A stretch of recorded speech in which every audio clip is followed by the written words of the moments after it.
Okay, so now that we understand the concept of heat to phase transition, let's do a problem, an interesting problem that will utilize one of those heat of phase transition. This one's going to be using delta H of vaporization. The next one I do will use delta H of fusion. All right, so here's the question. It says, calculate the amount of heat required. I don't know why this is required to convert 92.5 grams of liquid water at 25 degrees Celsius, because this would be a liquid water, to steam at 108 degrees Celsius. So we want to know how much heat is required to take this amount of water from 25 degrees all the way up to 108 degrees. So what I like to do with these types of problems is I like to put a line over here and I say, okay, right now I'm at 25 degrees Celsius and I want to end up at 108 degrees Celsius. These are questions that you do in a physics class sometimes. So those of you who have had physics, you might, or haven't had physics, you'll be seeing this. All right, what's going to happen to water? We know that water boils at 100. Okay, so from here to here, all of this is liquid water. This is phase transition, and then from here to here is gaseous water. You notice they've given us some constants here. They've given us specific heat of water as a liquid, so we're going to need that to go from 25 to 100. They've given us specific heat of water as a gas, so we're going to need that from 100 to 108. But they've also given us the delta H of vaporization, and that's what we will need to just transition from liquid to gas at 100 degrees Celsius. So you guys remember from chapter 6, ms delta T? So we're going to be using that with specific heat, ms delta T, to go from 25 to 100 and then to go from 100 to 108. And then we're going to be using m times the delta H of vaporization to just do that phase transition. All right, so there are really three equations we're going to have to solve. So we're going to write down, number one, we're going from 25 to 100 as a liquid. So think ms delta T. So you're going to go 92.5 grams times specific heat of water as a liquid, 4.18 joules per gram degree Celsius, times delta T. So 100 minus 25 is 75 degrees Celsius. Everything cancels except for joules. Okay, so solve for that. And then the second one is going to be that transition, heat of phase transition. So we're going to take the 92.5 grams and we're going to multiply it by the delta H of vaporization. But since I'm going to have everything in joules, let me just go ahead and change this to joules. So instead of 2.260 kilojoules, it's just going to be 2,260 joules per gram. So we'll go 2,260 joules per gram. That way your grams cancel. Notice there's no delta T here. Remember, anytime we have a phase transition, there is no change in temperature. Okay? And then the third one is going to be still the 92.5 grams. But now we're going to use specific heat of water as a gas, which is right over here, 2.03. So 2.03 joules per gram degree Celsius.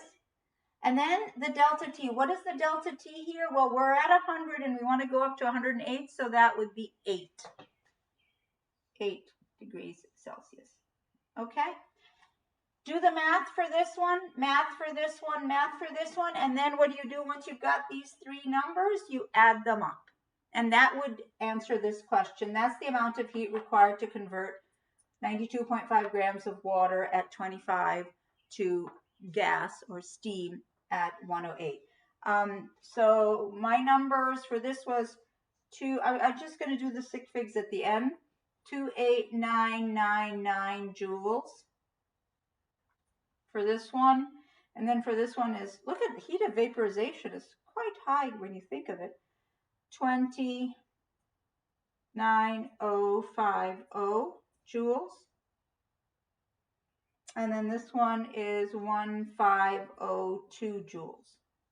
So you add them up and you end up, hold on, let me just double check here. I don't want to make errors. Unfortunately, all this is live. So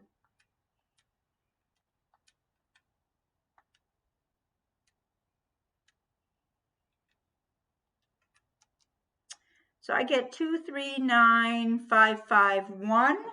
Yep, hopefully this is right. 239551 joules. Okay.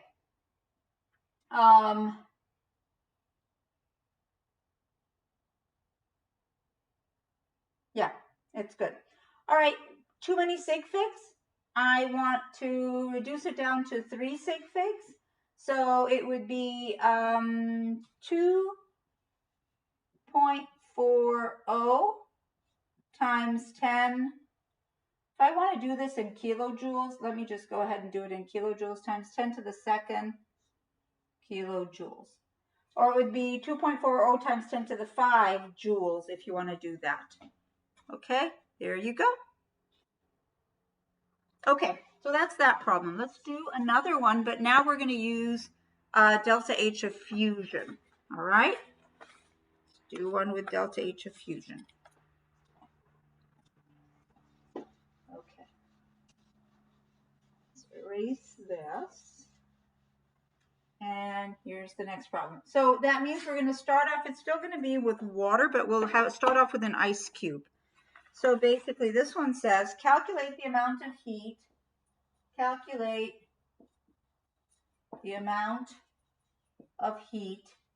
required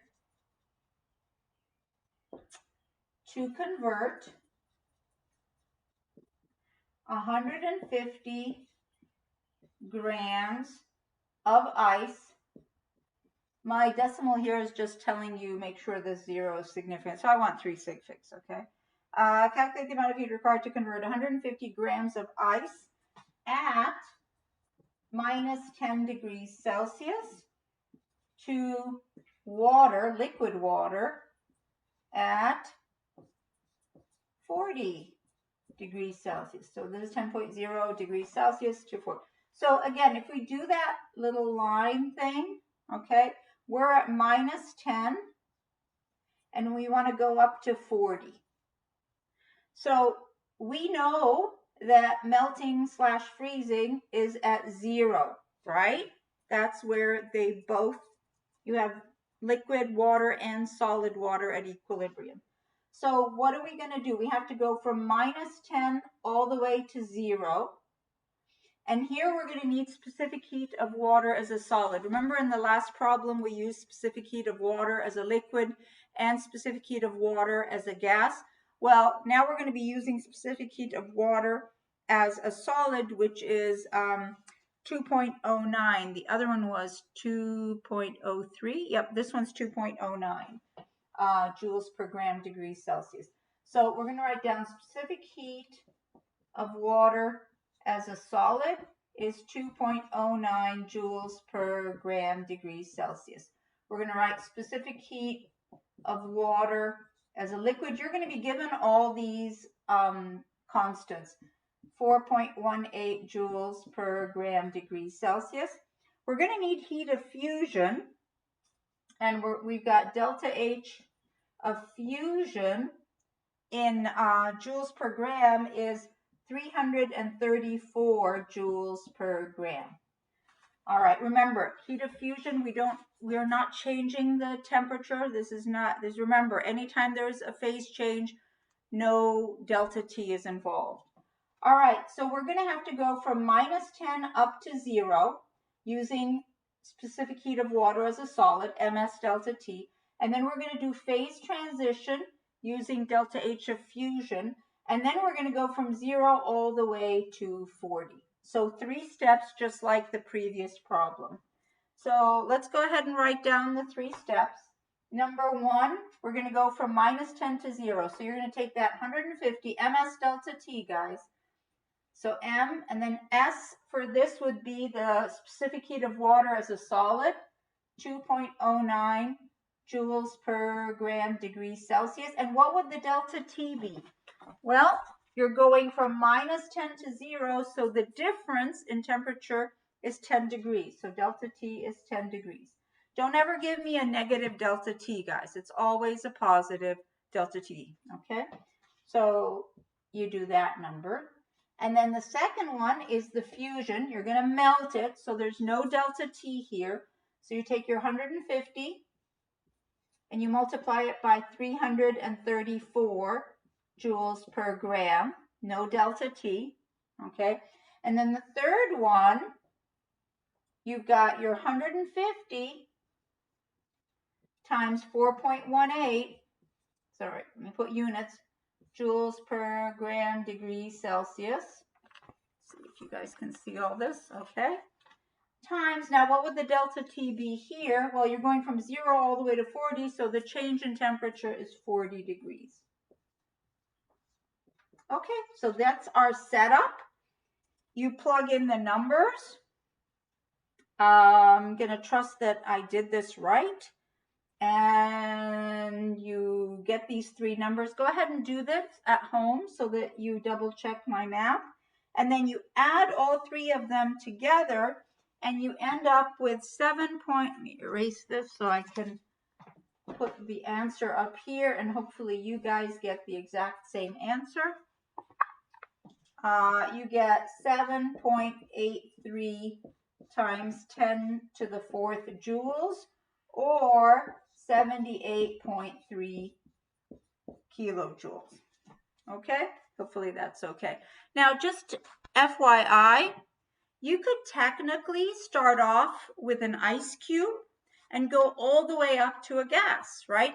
You can go from the ice cube at minus 10 and then take it up to 0 using specific heat of water as a solid, and then heat of fusion, melt it, and then go from 0 all the way up to 100, so specific heat of water as a liquid, and then do a delta H of vaporization, go from, you know, water as a liquid to water as a gas, phase transition, and then go from 100 to maybe like 110 or whatever the steam is. So in something like that, you would have 5 steps. See what I'm talking about? From an ice cube at whatever negative, whatever degree, all the way up to 100 and some degrees, okay? In the next video, we'll do a problem where we have an ice cube going into water and trying to find the final temperature. So basically, heat lost by the water is equal to heat gained by the ice cube, and then we're going to find out what's our final temperature. Okay, good.